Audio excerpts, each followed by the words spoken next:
بسم اللہ الرحمن الرحیم حامیم یا حامل الخیر ومزیل الغم والہم یا کاشف الہم ومزیل الغم حامیم۔ بخاری نے عبسی کا شعر نقل کیا ہے، یذکرنی حامیم والرمح شاجرو حل تلا حامیم قبل التقدمی۔ رسول اللہ صلی اللہ علیہ وسلم نے فرمایا کہ جب تم دشمن سے تنگ آ جاؤ میدان میں تو یہ پڑھا کرو حامیم لا ینصرون، حامیم کی قسم دشمن غالب نہیں آئے۔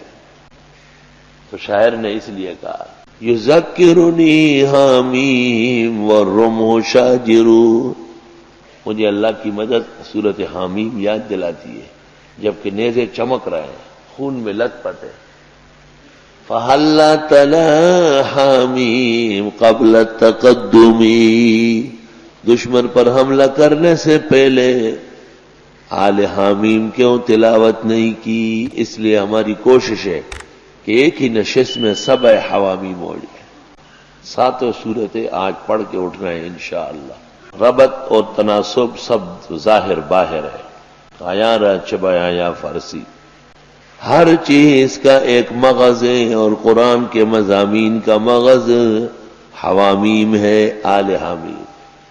تنزیل الکتاب من اللہ العزیز العلیم، نازل ہے کتاب اللہ غالب علم والے سے، غافر الذنب گناہ معاف کرنے والے ہیں، وقابل التوب توبہ قبول کرنے والے ہیں، شدید العقاب سخت عذاب دینے والے، ذی الطول بہت طاقت والے ہیں، لا الہ الا ہو نہیں ہے مشکل کشا مگر الیہ المصیر۔